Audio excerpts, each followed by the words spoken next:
Hello everyone, मैं हूँ Meena Shekhawat. Previous session हमने काफ़ी इंटरेस्टिंग तरीके से उनको चर्चा में लेके आए। आज मैं फिर आपके सामने एक बहुत इंटरेस्टिंग टॉपिक लेके आई हूँ जो कि हमारे मूल अधिकारों से संबंधित है। देखिए, समानता का अधिकार सभी का जाना माना सा नाम लग रहा होगा।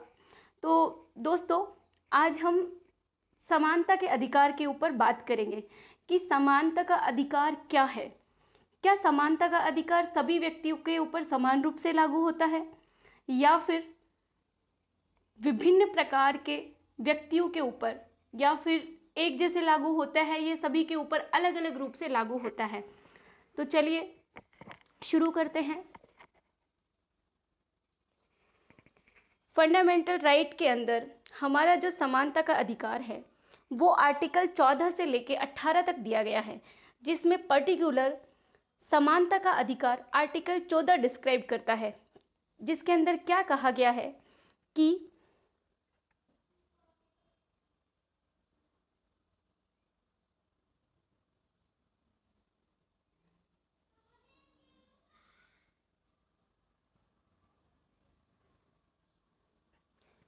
भारत के राज्य क्षेत्र में किसी व्यक्ति को, देखिए पर्टिकुलर ये जो कानून है, मतलब ये जो मूल अधिकार है वो नागरिक को ना देकर भारत के राज्य क्षेत्र के सभी व्यक्तियों को दिया गया है, जिसमें कहा गया है कि विधि के समक्ष समता से और कानून के समान संरक्षण से किसी भी व्यक्ति को क्या नहीं किया जाएगा, वंचित नहीं किया जाएगा।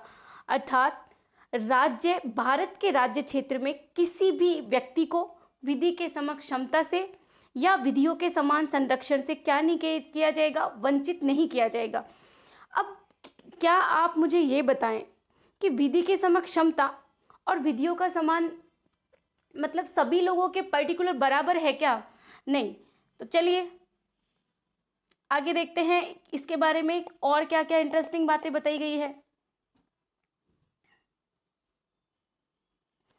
देखिए, इसके अंदर एक दो सिद्धांत अपनाए गए, ठीक है। एक तो आपका रूल ऑफ लॉ, जिसके अंदर आपकी सामाजिक हो गई, आर्थिक हो गई और पब्लिक सर्विसेज हो गई, उसके बाद राजनीतिक सर्विसेज हो गई, ठीक है। उसके बाद आपकी सेफ्टी हो गई, जिसमें कहा गया कि अगर कोई भी कानून बनाया गया है तो उसके अंदर विधि के नियमों का बहुत ही बखूबी तरीके से ध्यान रखा जाएगा, ठीक है।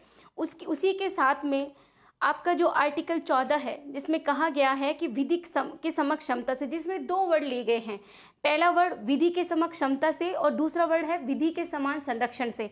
तो देखिए, विधि के समक्ष क्षमता का अर्थ क्या है और विधियों के समान संरक्षण का अर्थ क्या है।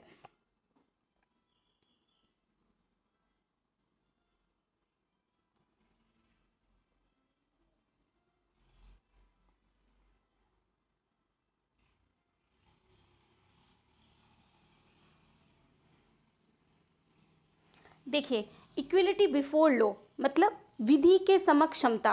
देखो, यह संविधान कहाँ से लिया गया है? ब्रिटेन के संविधान से लिया गया है। ये जो मूल अधिकार है आपका, वो कौन से संविधान से लिया गया है? ब्रिटेन के संविधान से लिया गया है, जिसमें कहा गया कि न्यायालय के समक्ष सभी व्यक्तियों के लिए समान व्यवहार। अर्थात इसका क्या मतलब हुआ? इसका मतलब ये हुआ कि कानून अंधा होगा, वह नहीं देखेगा, क्या नहीं देखेगा कि कौन उसके सामने खड़ा है।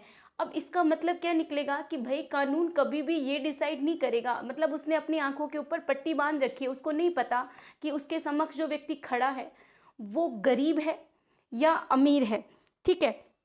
उसके बाद कहा गया इसमें कि किसी भी व्यक्ति को विशेष के लिए कोई विशेषाधिकार नहीं दिया जाएगा, सभी व्यक्तियों के साथ समान अपराध के लिए क्या दी जाएगी? समान सजा दी जाएगी। उसी के साथ में इसमें कहा गया कि कानून के ऊपर कोई भी व्यक्ति नहीं है। क्या कहा गया? कि कानून के ऊपर कोई भी व्यक्ति नहीं है, ठीक है। उसी के साथ में हम डिस्कस करते हैं इक्विलिटी प्रोटेक्शन लॉ। देखिए, इक्विलिटी प्रोटेक्शन लॉ, अब इक्विलिटी प्रोटेक्शन लॉ क्या कहता है इसका मतलब कि विधियों के समान संरक्षण।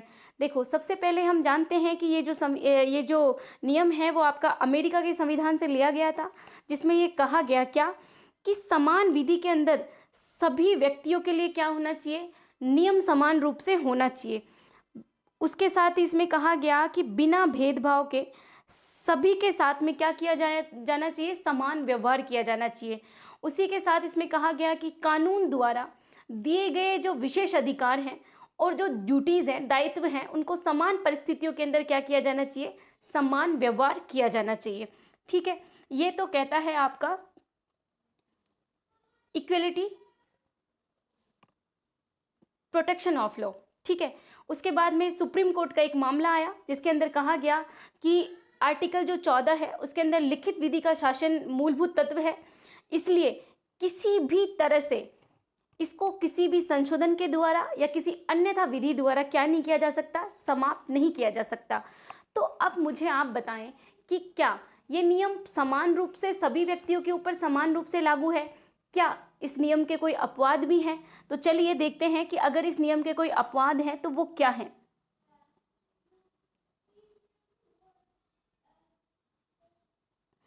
देखिए, आपके सामने आपको दिखाई दे रहा होगा राष्ट्रपति जी।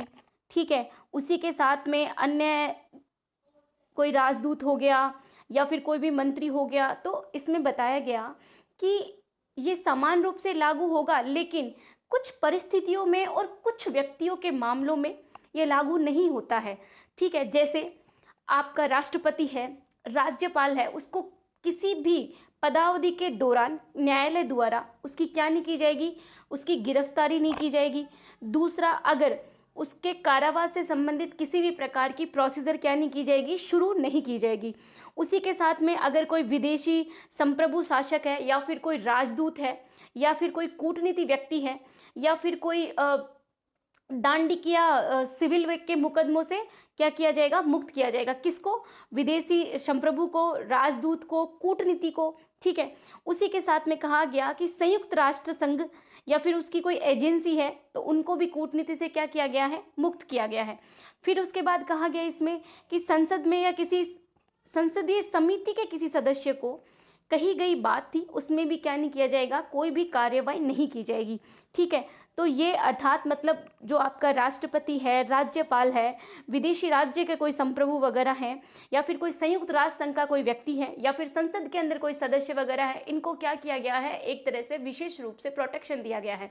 ठीक है, अब इसी प्रोटेक्शन के संदर्भ में आपका आर्टिकल 361 भी बात करता है। ठीक है, उसके बाद अगर आप अन्य विधियों में जाएंगे तो वहाँ पर भी इनको क्या किया गया है, प्रोटेक्शन दिया गया है। ठीक है, अब इसके अंदर जो व्यक्ति शब्द दिया गया है तो उस व्यक्ति का अर्थ क्या है। ठीक है, तो देखिए, व्यक्ति की जो परिभाषा है वो आईपीसी की धारा 11 कहती है कि व्यक्ति के अंतर्गत भारतीय नागरिक, विदेशी नागरिक के साथ साथ क्या किया जाएगा, कोई भी निगम हो गई, कोई भी पंजीकृत कंपनी हो गई या किसी भी तरह का कोई विधिक व्यक्ति हो गया, वो सम्मिलित होगा, चाहे से वो निगमित हो या नहीं हो। ठीक है सर, उसके बाद आगे बढ़ते हैं। इसके संबंधित जितने भी केस लॉज हैं उनके बारे में एक बार छोटा सा डिस्कस करते हैं हम लोग।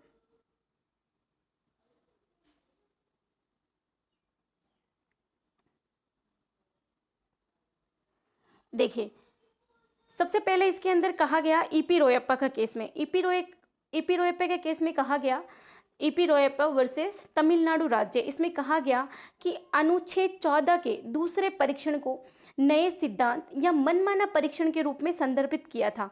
फिर इसके बाद इसमें भगवती, जो न्यायाधीश भगवती थे, उन्होंने परीक्षण में यह माना कि अनुच्छेद 14 परिकल्पित समानता में राज्य की कार्यवाही में मनमानी के खिलाफ क्या करता है, गारंटी देता है। उसके बाद सर्वोच्च न्यायालय का पक्ष मिला और इसके अंदर कुछ स्पष्ट बावजूद के बाद भी इसमें क्या किया गया, इसको अल्ट्रा वायरस के नाम से अनुच्छेद 14 को घोषित किया गया। उसके बाद में दूसरा केस है इसमें Maneka Gandhi versus Union of India 1978 के अंदर। इसमें 7 न्यायाधीशों की एक पीठ बैठी जिसमें कहा गया कि आर्टिकल 19, 21, 14 की एक त्रिमूर्ति मौजूद है, इन सभी लेखों को क्या करना चाहिए, एक साथ में पढ़ना चाहिए। उसके बाद इसमें कहा गया कि किसी व्यक्ति की व्यक्तिगत स्वतंत्रता में हस्तक्षेप करने वाला कोई भी कानून क्या नहीं होगा, ट्रिपल टेस्ट को पूरा करने वाला होना चाहिए। मतलब उसके अंदर ये तीनों ही चीज़ें क्या होनी चाहिए, फुलफिल होनी चाहिए। उसके बाद इसके अंदर Vishakha versus state of Rajasthan का एक केस आया जिसमें कहा गया कि ये तीनों ही जो कामकाजी महिलाओं को मौलिक अधिकार को लागू करने की मांग है, जिसमें महिलाओं को लैंगिक उत्पीड़न में समानता की, ठीक है। उसके बाद में जो भी अनुच्छेद 14 के संहिताबद्ध किया गया है और जीवन में समाज जीने के लिए मूल अधिकार है। यानी कि आर्टिकल 19 में महिलाओं को भी उतना ही बोलने का अधिकार दिया गया है जितना पुरुषों को। आर्टिकल 21 में जितना भी प्राण और देह स्वतंत्रता पुरुषों को दी गई है उतनी ही महिलाओं को भी दी गई। मतलब ये चीज़ें और सभी व्यक्तियों को समान रूप से दी गई है, ठीक है। उसके साथ में state of Bombay FN Balsara का केस आया जिसमें कहा गया कि कोई भी क्लासिफिकेशन अगर आप कर रहे हैं तो वो रेशनल नेक्सस के आधार पर होनी चाहिए, ऐसे नहीं होनी चाहिए, ठीक है सर। तो चलिए, अगर आपको आर्टिकल 14 के अंदर कुछ नई चीज़ें पता चली हो और ये कुछ आपके काम में आए तो कमेंट बॉक्स में आप मुझे लिखकर बताएं। और आशा करती हूँ कि आप सभी को ये वीडियो बहुत पसंद आएगा। लाइक करें, शेयर करें और कमेंट करें। Thank you so much.